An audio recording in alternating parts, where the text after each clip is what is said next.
Bom, pessoal, boa noite. Bem-vindos novamente à nossa sessão nacional da Vita. Sempre uma satisfação estar com vocês aqui todo mês, né? Geralmente a gente marca assim, terceira segunda-feira do mês, né, para a gente bater um papo. E hoje a gente vai ter uma conversa bem legal, assim, bem prática para a gente que trabalha, né, em clínica de hemodiálise.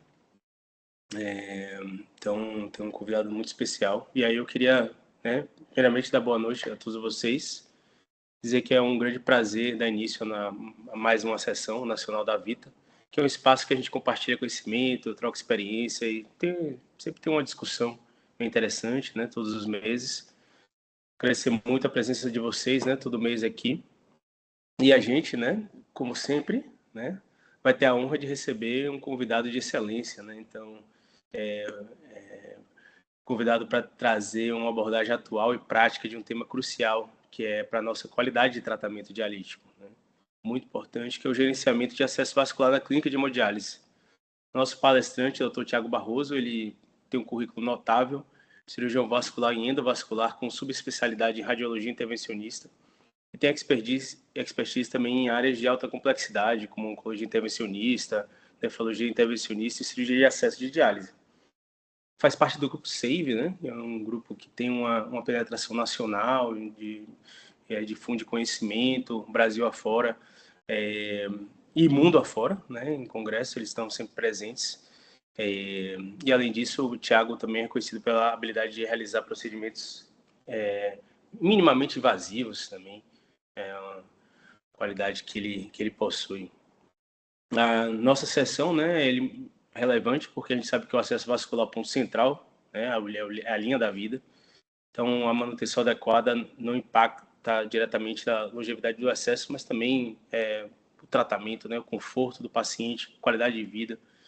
Então, essa experiência que o Thiago vai trazer para a gente é fundamental para a gente entender, né, os avanços e as melhores práticas, né, o que a gente tem que trazer para o nosso cenário aqui da Vita, né? A gente tem uma empresa nacional de nefrologia, né? Tem atuação por todas as regiões do país, tá? Então, queria só pedir algumas coisas para vocês, deixar o microfone, não deixar o áudio desligado, né? Deixar o microfone aí no mudo. Se tiver algumas perguntas ou comentários que ao longo da apresentação, pode deixar no chat, né? Deixar perguntas mais para o final. Bom, sem mais delongas, eu queria passar a palavra para o Dr. Tiago Barroso. Tiago, seja muito bem-vindo à nossa sessão clínica nacional e desde já agradecemos por compartilhar seu tempo e expertise com a gente. Opa, boa noite. Boa noite a todos. Primeiramente, gostaria de agradecer ao Marcelo e ao Bruno Zavascki pelo honroso convite de estar podendo compartilhar aqui um pouco a nossa experiência aqui de Brasília em relação a essa questão do gerenciamento de acesso com todos vocês. Espero que seja um momento aí oportuno e desde já agradeço também pela atenção e pela participação de todos. Vou compartilhar aqui a tela.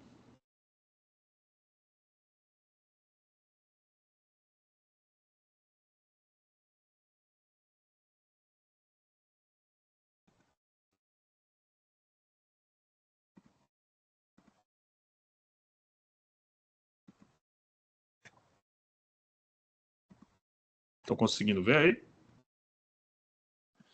Não, ainda não.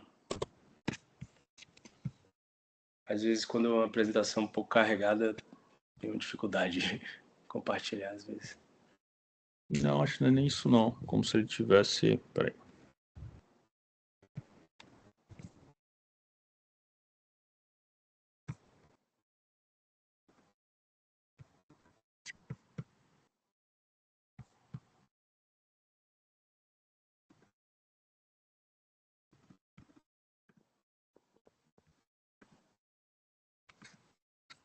Como se não tivesse permitido o compartilhamento. Deixa eu ver aqui.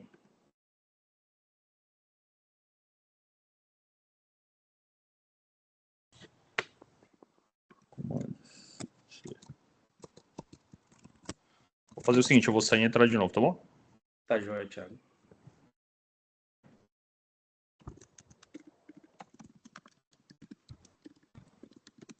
Como se estivesse sem permissão. Deixa eu tentar entrar aqui rapidinho. Nunca vi isso.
Tá conseguindo ver minha tela aí agora ou não? Tô vendo sua tela, sim. Agora eu tô vendo, tipo, como se os slides estivessem atrás de você. E agora? Tá vendo o slide? Slide não.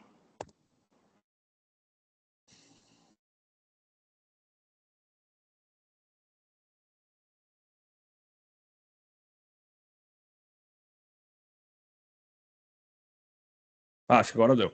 Agora eu tô vendo a tela. Deu certo? Deu certo. Caramba, susto. Acontece. Tá indo aí? Sim, tá indo. Fica à vontade, Thiago. Vamos lá. Então, iniciando aqui, eu acho que não tenho conflito de interesse para essa apresentação, especificamente, além de, obviamente, ser um grande defensor de desenvolvimento aí de regimes sustentáveis. Eu acho que realmente acesso de diálise se enquadra perfeitamente dentro de modelos cuja evolução para uma linha de cuidado é fundamental se a gente pensa em termos de sustentabilidade. Então, eu dividi essa apresentação basicamente em 3 sessões. Primeiro, por quê? Por que uma linha de cuidado em acesso de diálise? Vou discutir um pouco em relação a isso. Segundo, a gente entender hoje como é que funciona o modelo atual na maior parte do país. E o centro de acesso, como é que ele se posiciona aí dentro como forma de solução dentro desse modelo atual onde a gente vive, né? Então, quando a gente para primeiro entender a base de tudo, né, que é a doença renal crônica, o que a gente observa é que é uma doença com prevalência e incidência aí crescente, né, e que, como a gente observa com essa publicação aí de 2022, muito provavelmente evoluindo aí para se tornar, para assumir aí as principais uma das principais posições entre as principais causas de morte no mundo. O grande problema, né, em relação à mortalidade, isso aqui publicado no US Renal Data System, a gente observa uma mortalidade alta, uma mortalidade média aí, bianual em torno de 33,2%, a maioria em decorrência de eventos cardiovasculares, mas as complicações de acesso, elas chegam a representar até 15 a 20% dessa taxa de mortalidade. Em relação às opções de acesso, as opções de terapia renal cirúrgica são bem fechadas, né? Então, quando a gente observa essa publicação de 2018, foi a última atualização do Guideline de Acesso Vascular da Sociedade Europeia de Cirurgia Vascular. Basicamente, a gente tem o transplante, a diálise peritoneal, e para hemodiálise, a gente tem a opção do catéter, seja o de curta permanência ou de longa. O diferencial, obviamente, é a presença do cuff e a semitunelização. E os acessos vasculares, que podem ser a fístula nativa ou a fístula protética.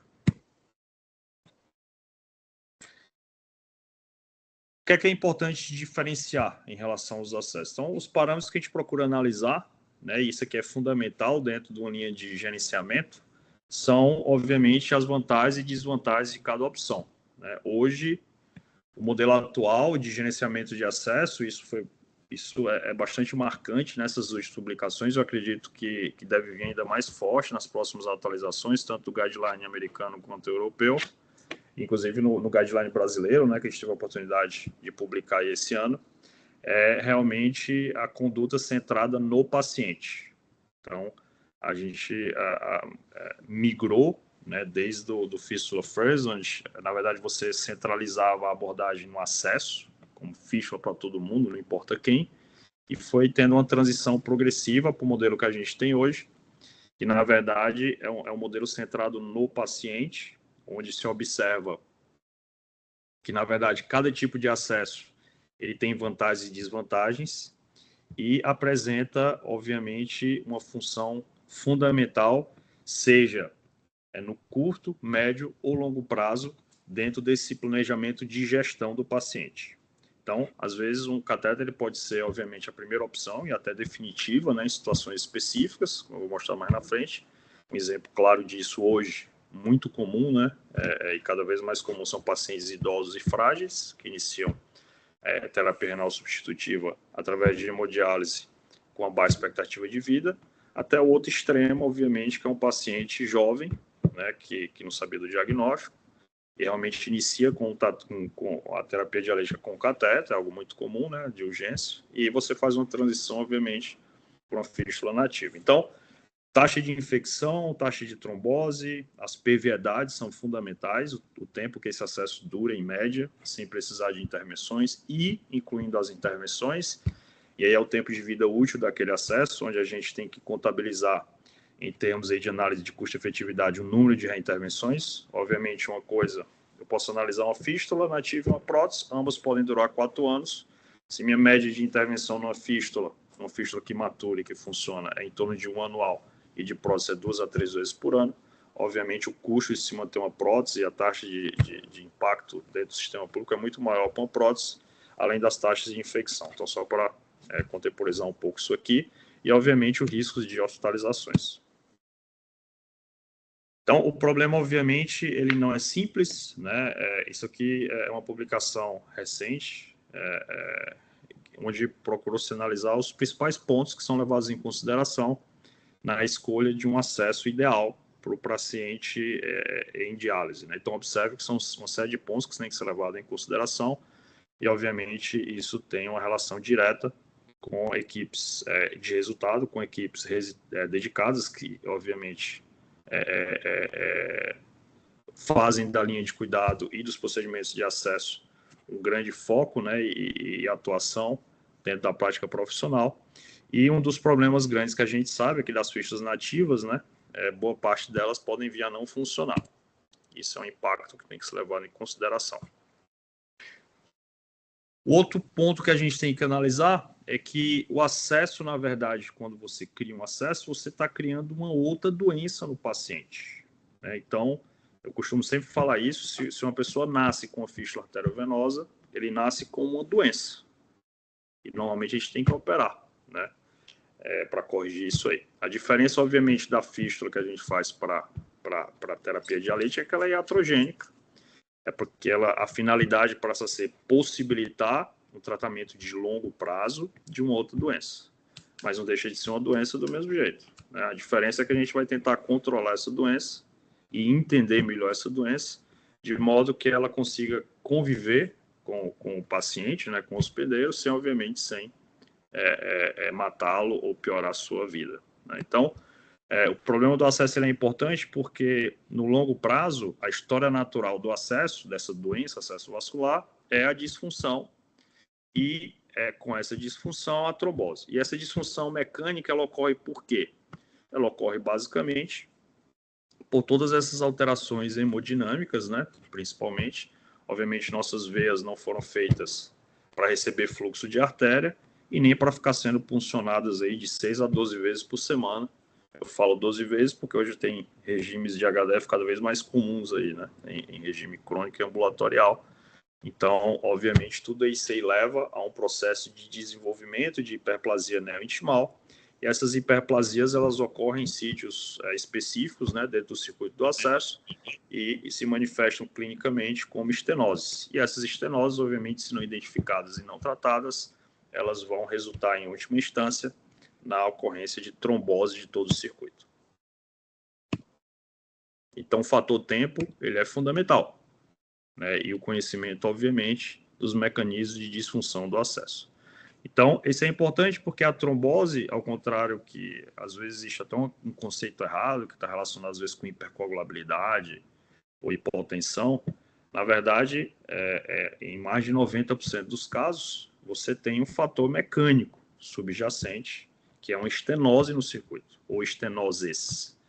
E, obviamente, uma vez que você aborda isso, e por isso que existia um conceito errado também, que a revisão de Fischler é uma cirurgia de resultado ruim, é porque, na verdade, se você fizer só a trombectomia, obviamente você não está resolvendo o problema, você está resolvendo a consequência do problema. Então, hoje, o conceito mais atual é que você realiza, no ato da trombectomia, um estudo angiográfico de todo o circuito, identifica as lesões que ocasionaram essa trombose, e, obviamente, você tem que tratar essas lesões, seja com cirurgia convencional ou hoje, né, de maneira mais moderna e difusamente e amplamente difundida, através das técnicas minimamente invasivas ou endovasculares, aqui descritas, né? Então, você entra com a revisão cirúrgica, com a revisão endovascular, ou às vezes até uma combinação das técnicas através de uma técnica híbrida.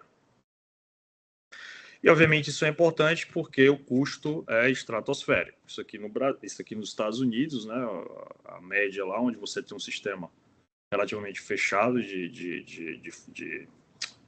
de suporte financeiro desses pacientes, através da Medicare e da Medicaid, a média lá de investimento é em torno aí de 1 a 2 bilhões de dólares anuais, só para problemas relacionados a acesso. Uma vez que a gente entendeu o problema, o custo de não resolver o problema, né, de não entender e ter um negligenciamento, e agora como é que a gente resolve isso? Então, basicamente, o primeiro conceito importante é que o renal crônico ele não é um paciente costumo dizer, de tiro de 100 metros, né? Ele é um paciente perfil maratona, então você tem que ter um planejamento de curto, médio e longo prazo, né? Obviamente isso é fundamental.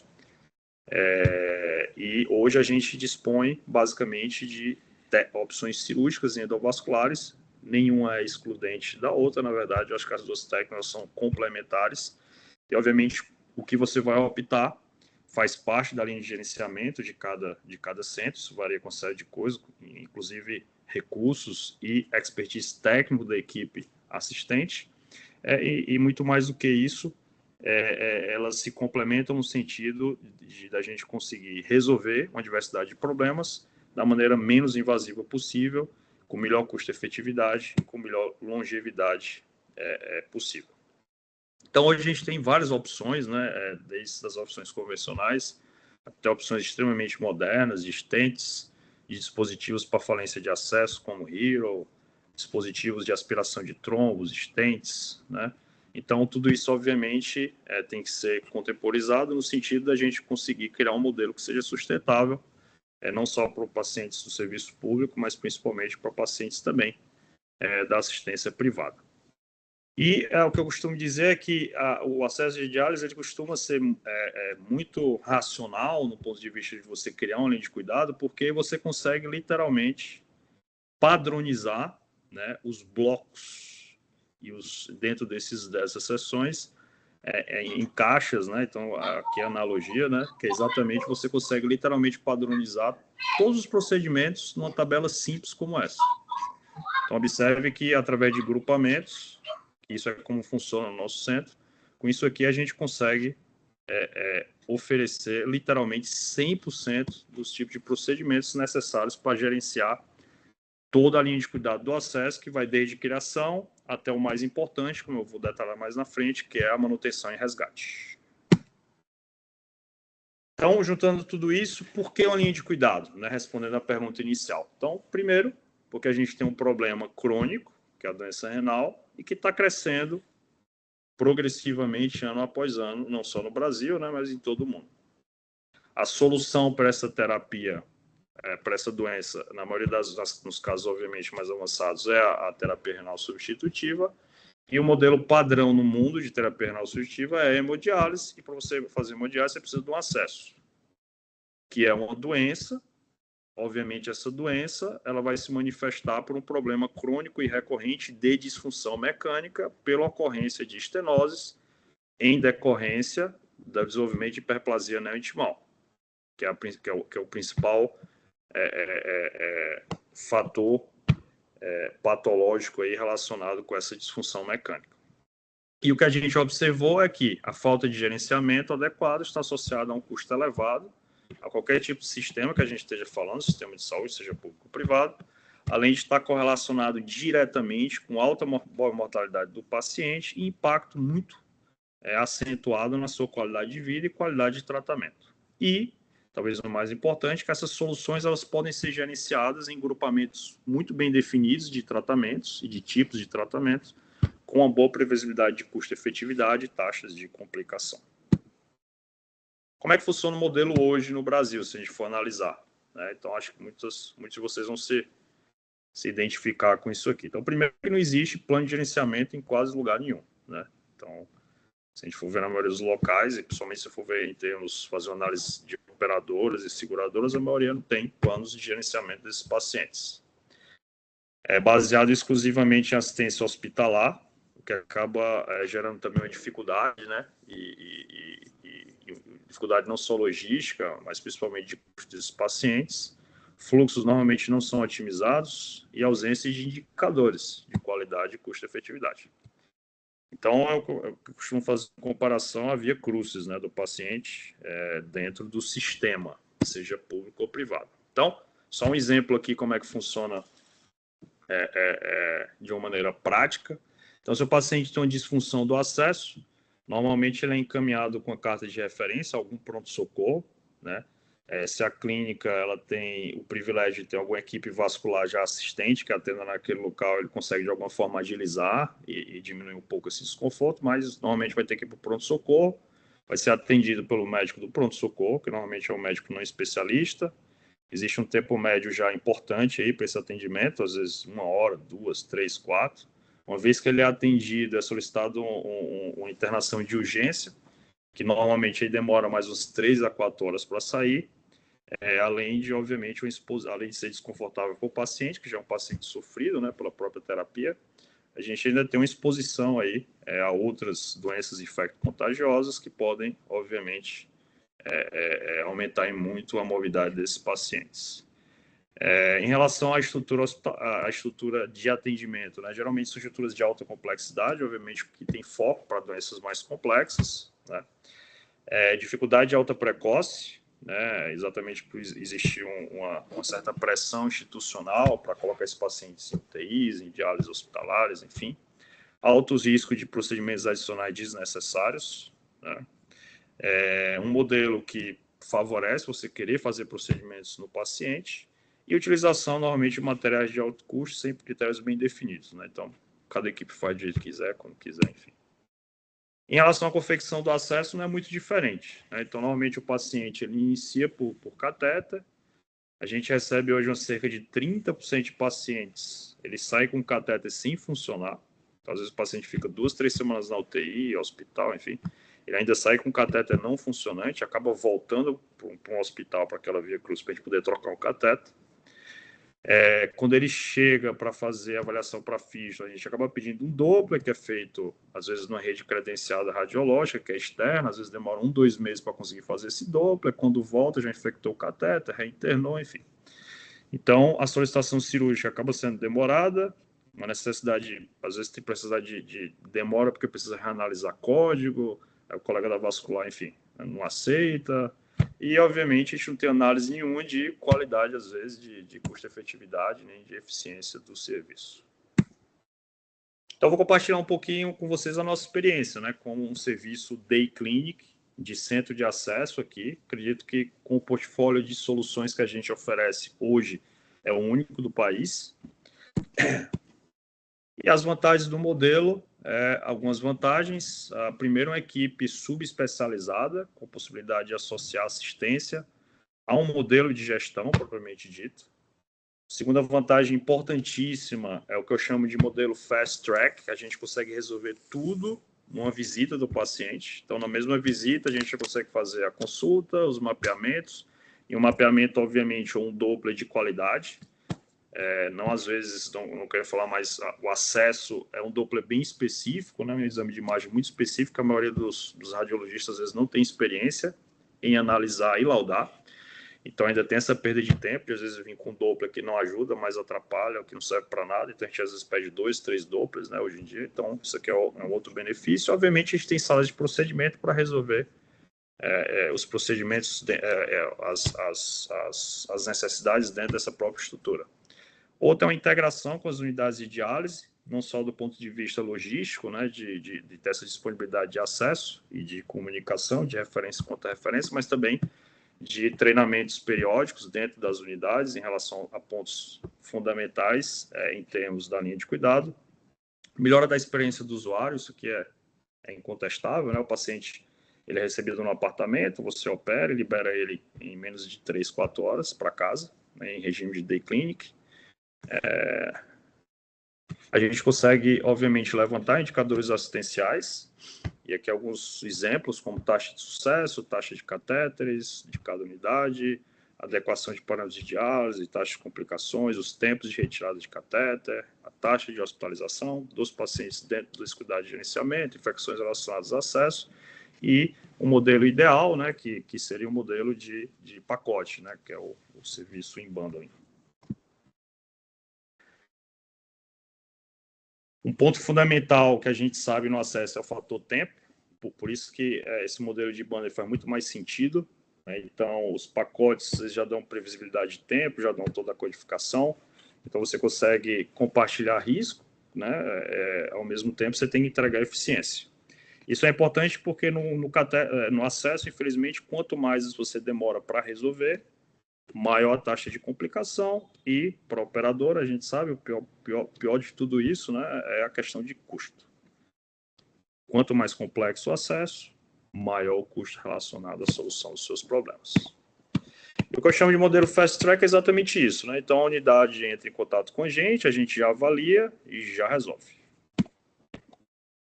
Aqui só uma foto do nosso espaço lá, então são 2 salas cirúrgicas, a gente tem todos os recursos, equipamentos, ultrassom, arco cirúrgico, enfim, para fazer os procedimentos necessários. Serviço que a gente presta, além do assistencial, assessoria em vários locais do país, né, para procedimentos sem acesso. Aqui alguns exemplos em outros estados. Hoje, exatamente, eu estou falando de vocês aqui de Rio Branco, no Acre. Estou passando a semana aqui, a gente está desenvolvendo um projeto bem interessante aqui em relação de linha de cuidado. E outro de serviço do qual nos orgulhamos muito lá no nosso centro é um Instituto de Ensino e Pesquisa, que já está funcionando há 2 anos, onde hoje nós temos o privilégio de, junto com outros integrantes do Grupo SAVE, de sermos centro de referência de treinamento nessa área específica de atuação, não só para o Brasil, mas para toda a América Latina, além do desenvolvimento e participação de pesquisas, hoje pesquisas de ponta a nível inclusive de dispositivos para aprovação de FDA, entre outras pesquisas de extrema relevância no território a nível nacional e internacional.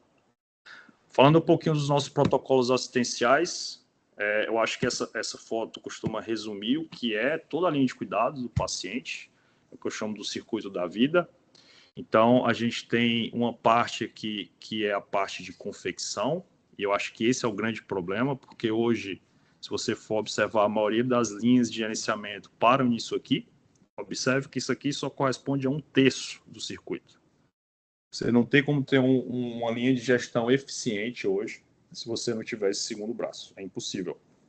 E esse segundo braço, invariavelmente, ele envolve técnicas específicas de resgate e manutenção do acesso, né? Então, o paciente, obviamente, ele pode entrar em qualquer ponto aqui, mas o circuito sempre vai fechar. Então, uma vez que você confecciona o acesso, você às vezes tem uns problemas para maturar esse acesso, se for nativo, obviamente, né? Hoje a gente consegue resgatar até 90% dessas falhas com uma angioplastia simples. Uma vez que ele entra nisso, ele tem que ter um protocolo de acompanhamento clínico e, se necessário, ultrassonográfico, e aí entram todas as medidas necessárias para você identificar aquelas disfunções e revertê-las, fechando o circuito. Obviamente que esses nossos protocolos estão baseados em guidelines, os principais guidelines do mundo. A gente teve o privilégio aí de publicar aí o nosso guideline brasileiro, o primeiro, né, esse ano, e o livro, né? Então, realmente a gente procura dar todo um embasamento científico, porque a gente determina como as melhores práticas e a melhor opção de guideline para esse gerenciamento de acesso nas diferentes opções. Aqui alguns exemplos, como é que a gente faz o nosso guideline de criação de acesso. Isso aqui são alguns pontos que a gente leva em consideração para o nosso protocolo de criação. Desde as características de cada tipo de acesso, como eu expliquei, a gente leva em conta, obviamente, o prognóstico do paciente, as opções disponíveis de outras terapias, o nosso expertise e, obviamente, a escolha do paciente. E o resumo de tudo isso é isso aqui, como vocês podem ver. Então, a gente tem um protocolo específico para a fístula primária em jovem, em idoso, as fístulas secundárias e o protocolo específico para fístulas terciárias, que já são aquelas fístulas para paciente com a falência de acesso, né, cujo termo hoje mais adequado e disseminado é o acesso vascular em estágio terminal, onde envolve um protocolo específico, não só para jovens, mas como também para pacientes idosos. O timeline ideal para a confecção de acesso, para vocês entenderem como é que a gente tenta entregar. Então, hoje um dos principais endpoints é a retirada mais precoce possível de catéter. Então, a consulta com Doppler no D0, a gente já tenta programar para dentro de 14 dias o procedimento. Primeiro retorno com 14 dias, o que dá D28 da consulta. Avaliação inicial com o exame físico, Doppler, retirada de pontos. Esse paciente volta de novo no D60. Aqui a gente já vai analisar criticamente se aquilo ali vai maturar ou não. Existem parâmetros ultrassonográficos bem específicos. Se tiver algum sinal de falha de maturação, ele já vai para a intervenção, que é essa maturação assistida por balão, e a ideia é liberar para uso no máximo em 60 dias com retirada do cateter. Para prótese, isso reduz bastante, né? Porque a prótese não tem maturação. Prótese, principalmente hoje, quando a gente tem a opção de prótese de punção rápida, que a gente consegue puncionar em 12 horas, né? Mas, de uma maneira geral, para as próteses convencionais, o período de integração do enxerto é de 10 a 14 dias, não tem sentido nenhum qualquer tempo de espera além desse período, a não ser que tenha alguma intercorrência em relação ao processo de cicatrização. Então, você vê que é o mesmo processo e com D14 a gente já libera para uso e retirada do cateter. Então, protocolo de follow-up, prótese até 14 dias, fístula nativa, entre 4 a 5 semanas, ele vai para um dos dois, ou libera para punção, ou vai para intervenção, para uma maturação assistida. Em relação a catéteres, quando a troca para disfunção mecânica, a gente tenta manter o mesmo sítio, exatamente para manter a mesma bainha de fibrina e reduzir a perda de outros eixos. E nos casos de infecção, a depender da infecção e do tipo de situação do paciente, se é falência de acesso ou não, normalmente a gente opta por troca de sítio, mas existem algumas situações onde a gente acaba tendo que mantê-lo. Excepcionais, obviamente. Nos protocolos de revisão, essa aqui é uma publicação também nossa do grupo, no livro da Sociedade Brasileira de Radiologia Intervencionista e Cirurgia Endovascular de 2021, onde publicamos exatamente uma proposta de sistematização do circuito do acesso e o algoritmo de tratamento endovascular para fístulas nativas, envolvendo não só as lesões de inflow e canulação, mas lesões de outflow e para os principais mecanismos de disfunção da prótese, envolvendo aqui balões de alta pressão, estentes revestidos e outras tecnologias atuais, e levando em consideração as principais medidas em caso das complicações mais comuns nesse cenário. Cirurgia aberta também em outras situações específicas, como infecções, aneurismectomias, tratamento de roubo e cirurgias híbridas. A gente também é um centro especializado em tratamento de desfiladeiro torácico com descompressão óssea e geralmente a gente faz a revascularização endovascular como terapia adicional. E aqui é só um exemplo também do nosso protocolo para os pacientes com lesões centrais, né? Já são os pacientes que podem evoluir com acesso vascular complexo. Então, a gente leva em consideração o desfiladeiro, com cirurgia descompressiva ou não. Tratamento endovascular sempre é a primeira opção quando possível. No caso de falha das técnicas convencionais, a gente lança mão de técnicas avançadas, ainda por via endovascular. E na falha do tratamento endovascular, a gente lança mão da cirurgia aberta, né, através de pontes de PTFE ou no dispositivo hoje mais dedicado para isso, que é o HeroGraft, aqui exemplificados pontes de prótese, que a gente costuma fazer também, ou o HeroGraft em casos de oclusões mais superficiais, e a gente faz um braço híbrido endovascular e com cirurgia aberta. Então, para finalizar, só alguns indicadores. Então, nesse período, desde a abertura do nosso centro em 2020, a gente já fez quase 3.000 procedimentos. Hoje, a boa parte da parte vascular é realmente acesso, 82%, 63% de procedência do SUS. Em relação à da vida propriamente dita, que é a nossa média de procedimentos, então, em relação a consultas e procedimentos, então, esse ano já foram mais de 800 procedimentos.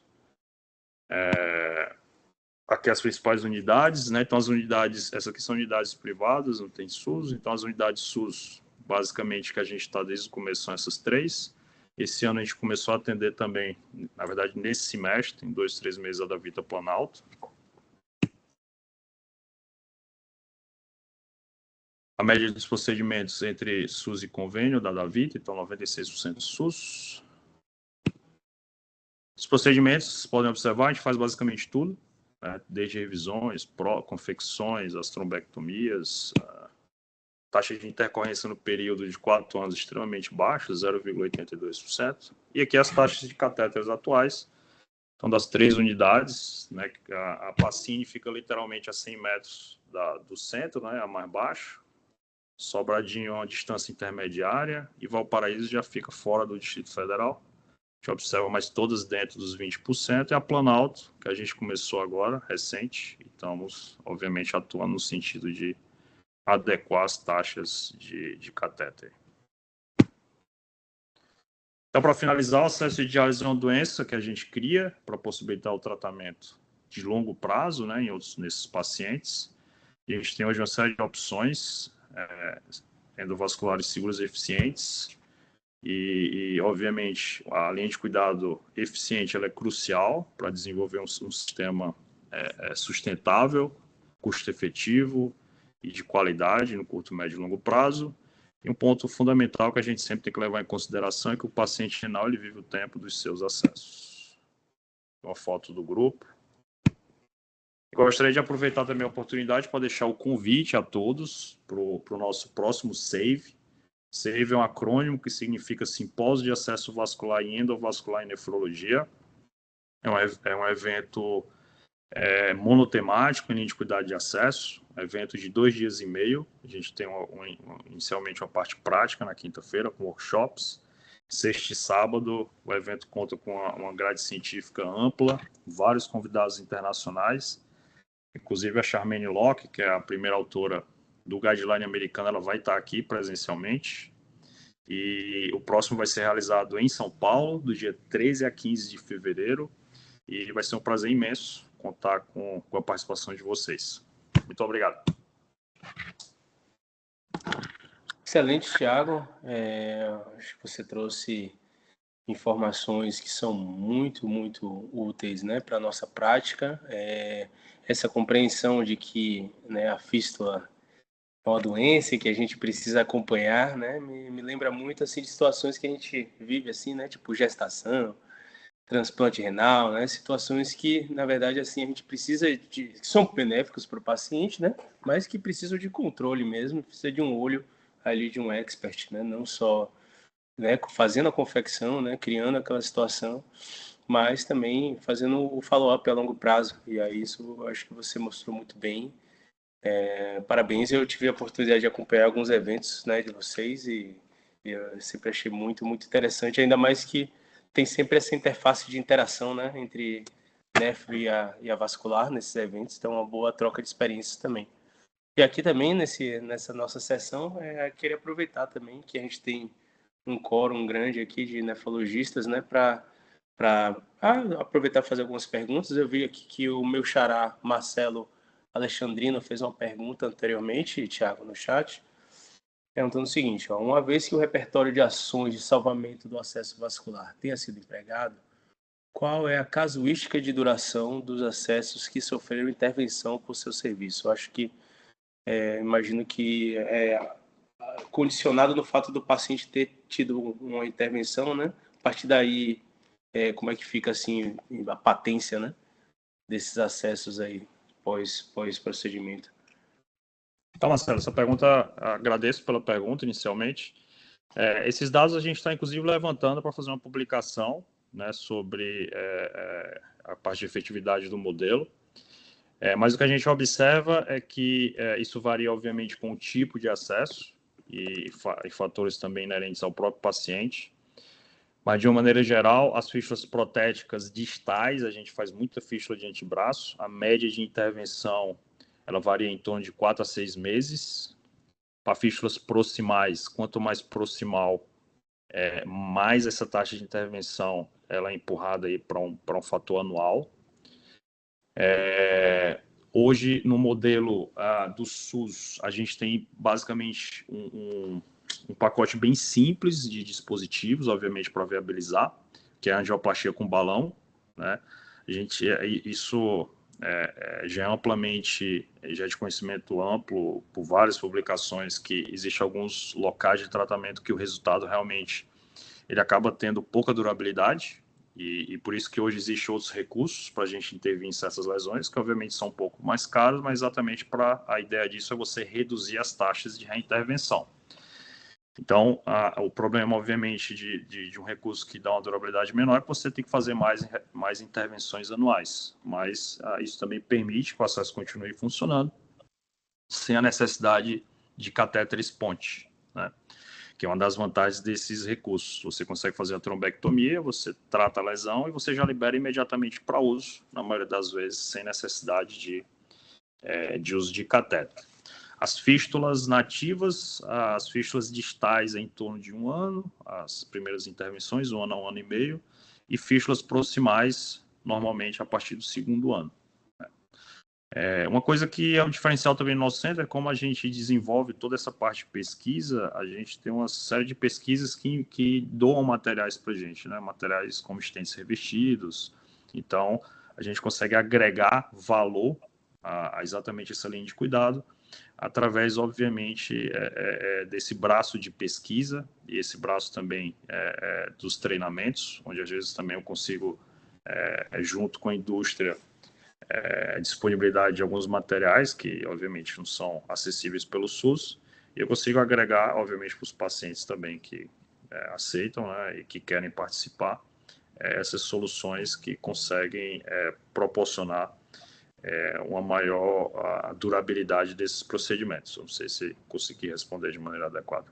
Eu acho que foi bacana, Thiago. É uma visão bem ampla, né? E aí também respondendo a segunda parte da pergunta do Marcelo, que era justamente saber se, né, por tipo de acesso vascular, eu acho que você aprofundou bastante essa pergunta aí.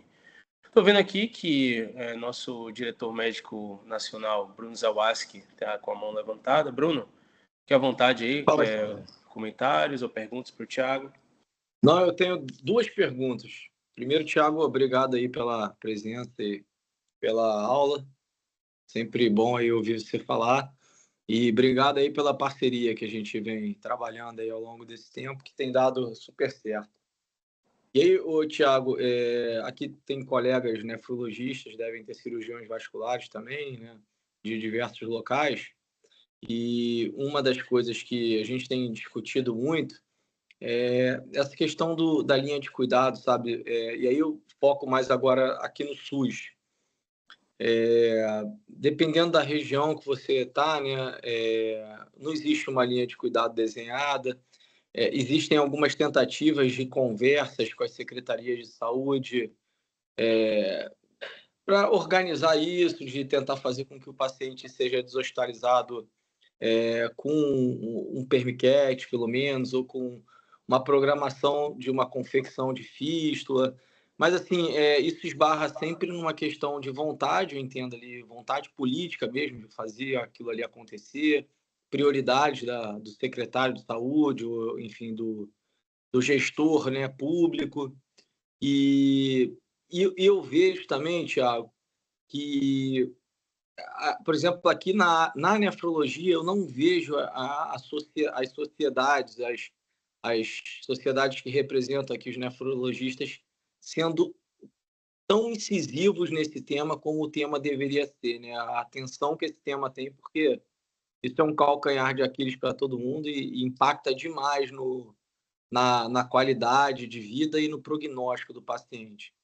E não vejo também, e aí vai minha pergunta, inicialmente, assim, algum tipo de conversa para fazer um trabalho em colaboração, por exemplo, com a cirurgia vascular, né? Então, você, como representante da cirurgia vascular, da sociedade, né, de cirurgia vascular, eu queria saber se já alguma vez já houve algum convite, por exemplo, da sociedade brasileira para falar, ó, vamos sentar junto, vamos trabalhar junto regionalmente com esses gestores públicos para a gente pressionar, para a gente propor um tipo de linha de cuidado, alguma coisa nesse sentido. Eu, pelo menos, não tenho conhecimento. Eu queria saber de você que está aí do outro lado se alguma vez já houve essa iniciativa aí.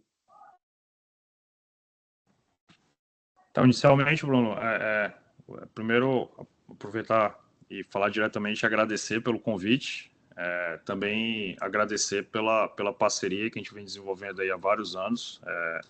Ficamos realmente extremamente honrados aí de estar desenvolvendo esse trabalho em conjunto. E eu acho que os resultados assim vem mostrando que é uma parceria realmente frutífera aí para ambos os lados, né? Em relação à sociedade especificamente, hoje está tendo esse movimento da frente parlamentar.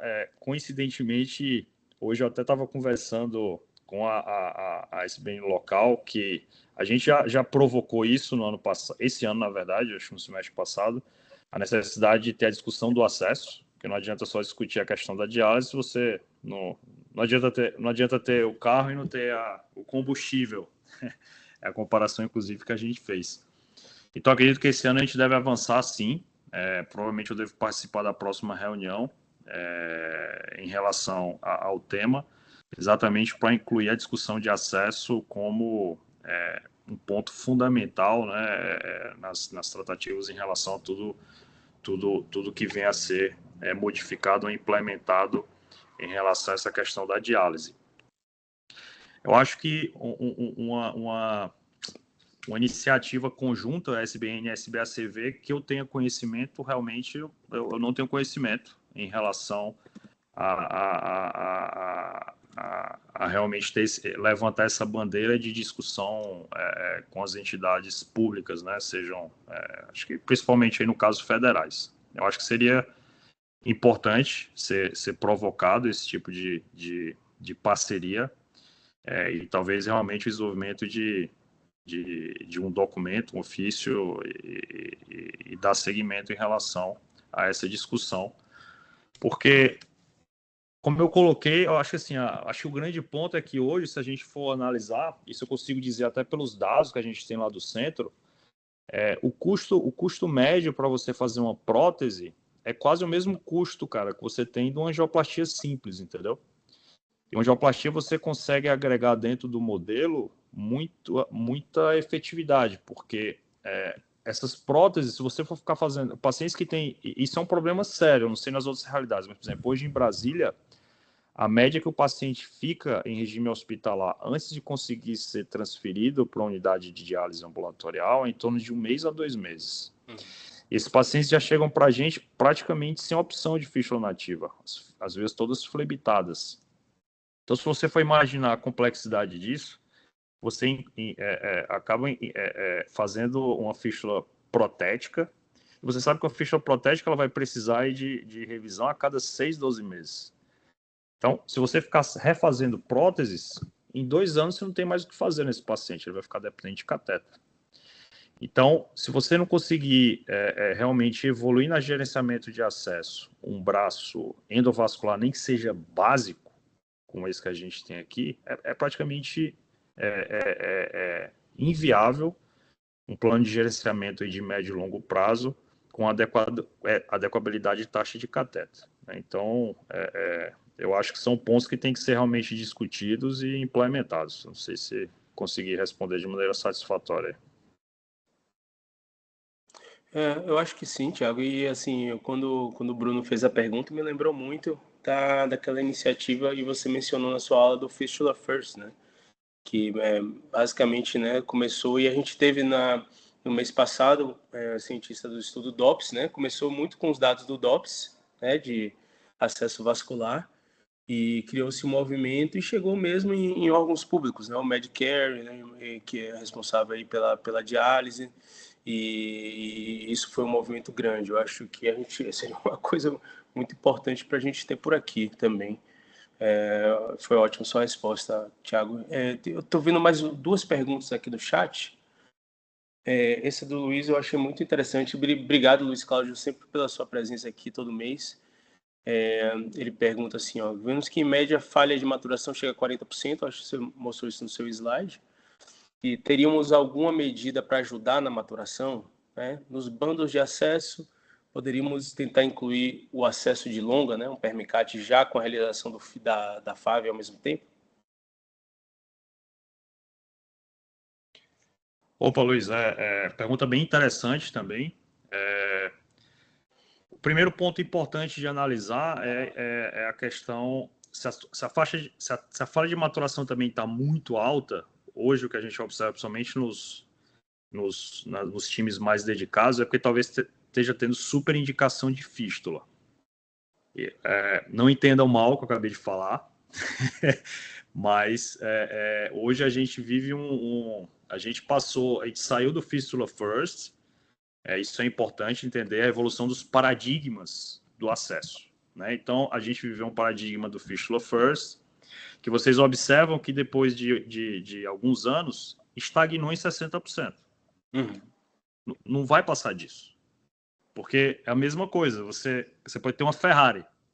A Ferrari vai chegar a 300 por hora com a melhor gasolina, com o melhor pneu, mas não vai passar, não vai chegar a 500. Então, cada modelo tem as suas limitações. E isso foi muito interessante do Fistula First, a gente entender isso. O que é que tem de melhor para dar a fístula? Para quem vai dar melhor, né? Então, entender as vantagens e desvantagens, porque foi amplamente colocado em teste nesses anos. Então, a gente passou em 2012, teve uma publicação também muito interessante, que foi Fistula Not So First, but Catheter Last. E qual foi a ideia dessa publicação? Foi reposicionar a fístula protética. A fístula protética não é tão ruim quanto todo mundo dizia, porque lá no começo, no Fistula First, você começava a comparar as fístulas que davam certo com os catéteres, aí, com prótese, aí fica difícil. Obviamente que dentro do modelo de gerenciamento você tem que colocar todas as fístulas. E a gente sabe que na época 40%, 60% não dava certo, porque obviamente você ficava indicando fístula distal numa paciente lúpica, num paciente idoso com 80 anos, diabético, enfim. Então a chance disso maturar é muito baixa. Então, hoje a gente vive o paradigma do fístula not so first, catheter not so last, ou seja, às vezes o catéter é a primeira indicação, como eu acabei de explicar, no paciente idoso frágil. Então, se você está tendo taxa de falha de maturação muito alta, talvez esteja super indicando fístula em veias ruins. Isso é ruim hoje. Por quê? Porque se você super indica fístula, primeiro você vai prolongar muito tempo de catéter, isso aumenta o risco de infecção relacionada ao catéter, e pior que isso, aumenta o risco de a ocorrência de estenose central. E a estenose, se o acesso de diálise é o calcanhar de Aquiles da terapia renal dialítica, a lesão central é o calcanhar de Aquiles do acesso funcionante do membro superior. Porque hoje você consegue até fazer o acesso, que ele não é utilizável, porque ocorre aquele edema gigantesco no braço, e as opções que a gente tem de tratamento, elas acabam não tendo um resultado muito de longo prazo. Então, 6, 8 meses, você tem reestenose no stent ou na angioplastia, e você tem que ficar retratando esse paciente inúmeras vezes. Isso impacta não só, obviamente, na qualidade de vida dele, na qualidade do tratamento, mas principalmente em custo. Então, hoje, um dos pilares de qualquer modelo de gerenciamento de acesso é rápido, intervalo de tempo curto para remoção do catéter, estratégias para isso, né? Mais uma vez que você tem a falha de maturação, sim, hoje a gente consegue, com esse mesmo kit básico, né, com um balão, a gente consegue entrar e fazer um procedimento que chama maturação assistida por balão. E acelerar esse processo de maturação ou resgatar, inclusive, fístulas que não conseguiram maturar. Então, a taxa de sucesso desse tipo de procedimento é acima de 90%, e, obviamente, até naquele circuito da vida que eu coloquei, então você hoje, mesmo nessas falhas de maturação, você consegue resgatar em mais de 90% das vezes essas fístulas que não maturam. Bruno, fique à vontade. Tiago, acho que em relação ao Permicat, hoje, conhecendo, né, diversos cenários nacionais, muito me preocupa quando está claro para mim, né, que a gente, enfim, que eventualmente o Permicat pode ser o acesso adequado para o paciente, mas em situações específicas, né? Mas hoje muito me preocupa a questão da demora naqueles pacientes que têm indicação para confeccionar uma fístula, ou seja uma fístula nativa, uma fístula com prótese, e ele permanece com Permicat, né? Porque esses pacientes acabam se habituando ali ao Permicat e depois começa uma segunda guerra que é para convencer o doente a retirar o Permicat, enfim, confeccionar a fístula e depois, secundariamente, retirar esse Permicat, né? Eu acho que a gente está vivendo muito isso em São Paulo, né? São Paulo é um exemplo clássico disso. Não sei exatamente o que criou essa cultura, mas hoje a gente paga um dobrado lá.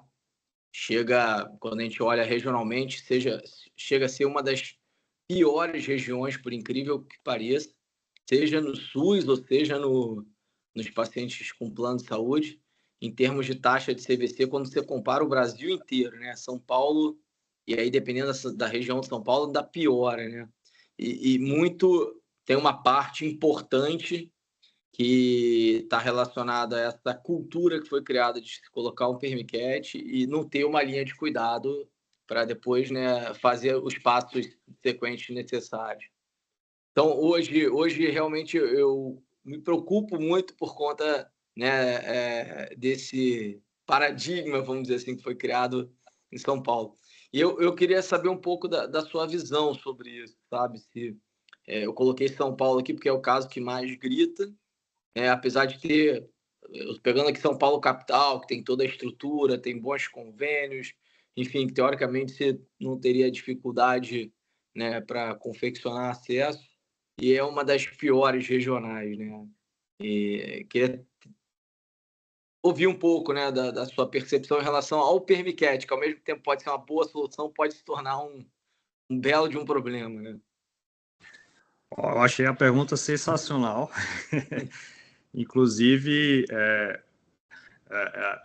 uma das estratégias que eu tento fazer aqui, primeiro ponto que tem que estar muito claro, né, é exatamente essa questão do tempo de liberação de canulação do acesso. Isso é importantíssimo.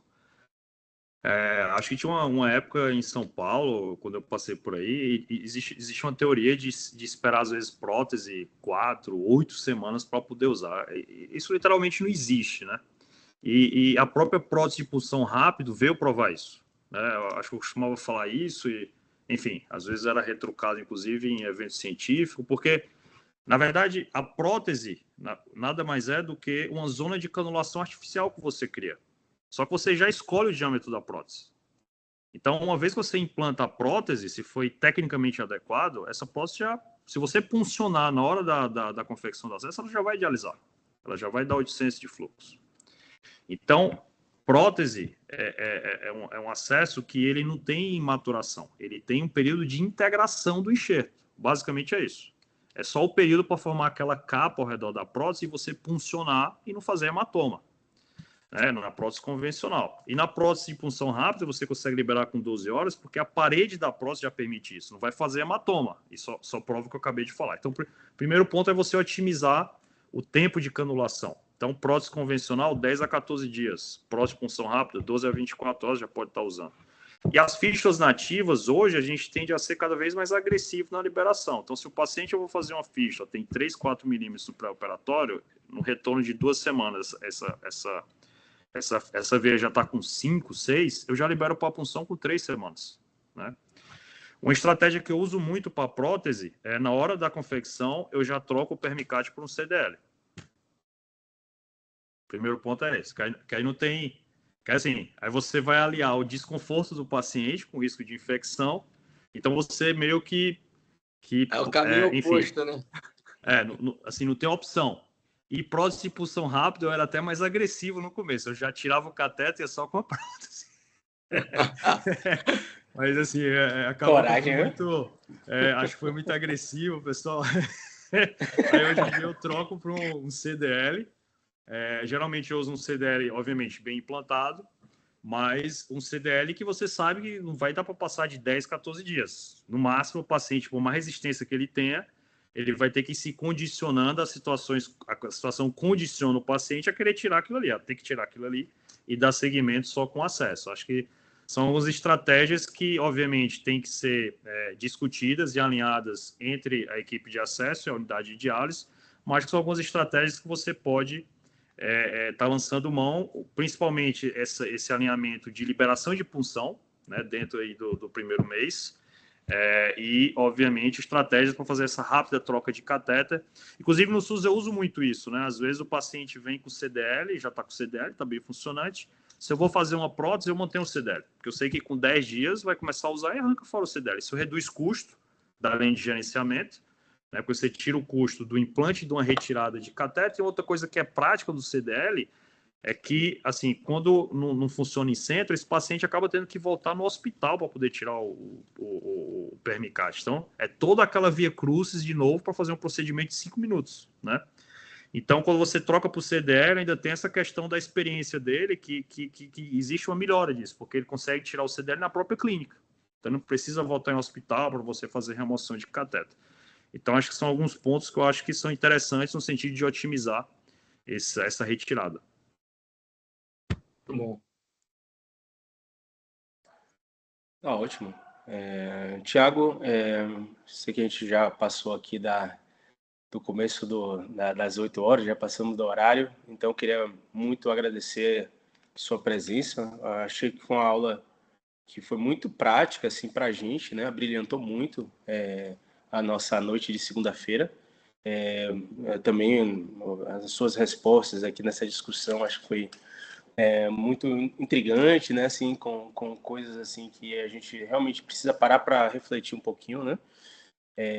Como comunidade de nefrologia, né? Como sociedade também, eu acho que a gente tem que realmente ter essa consciência de que o acesso precisa de uma linha de cuidado mesmo.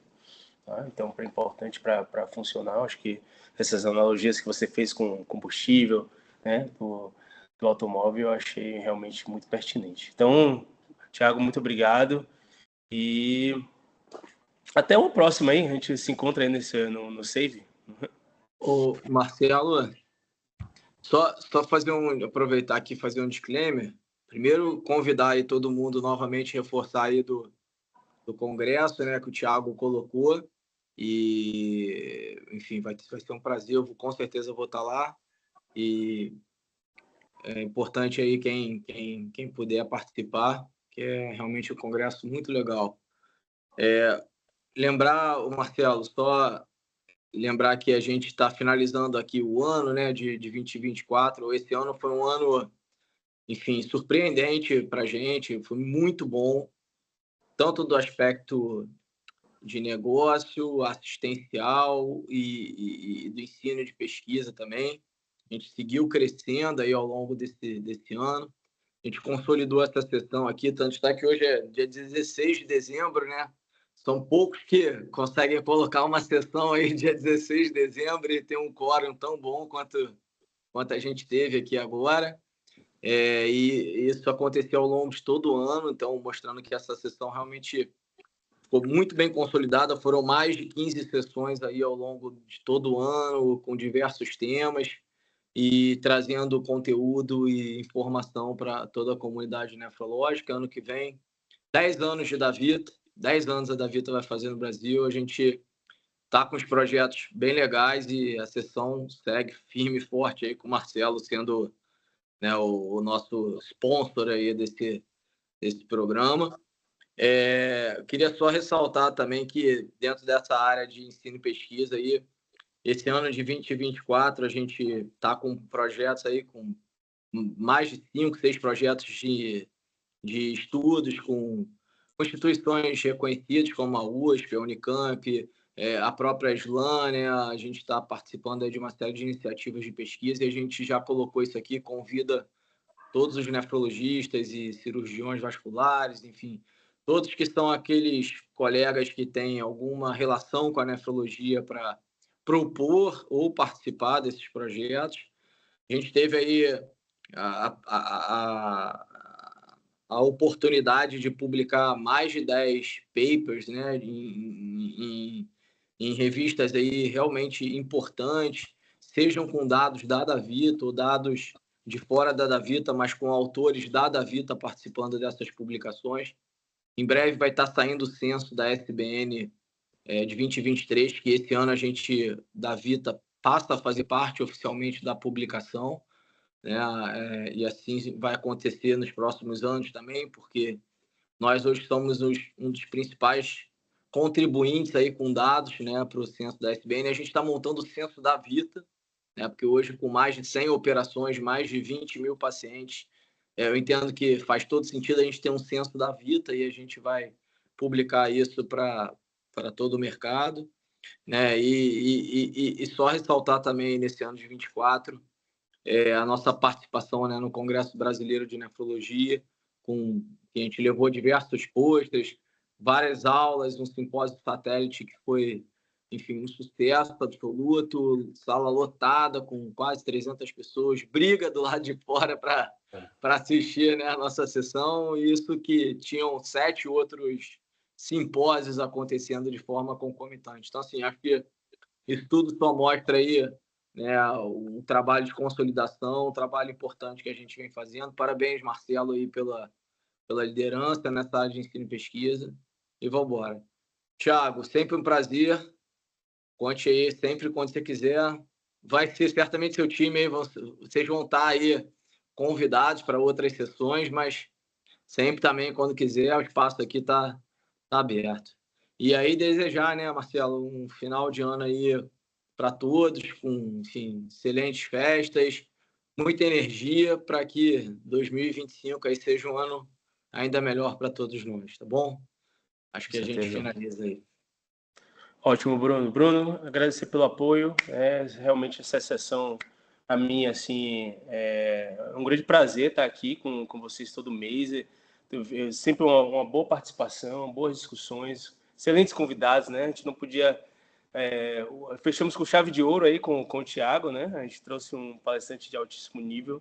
Então, eu fico feliz da gente dar continuidade, né, a essa sessão ano que vem. E eu acho que vou procurando sempre voos mais altos, né, Bruno? Eu acho que esse é o nosso objetivo. Viu, pessoal? Ótimas festas de fim de ano e até 2025.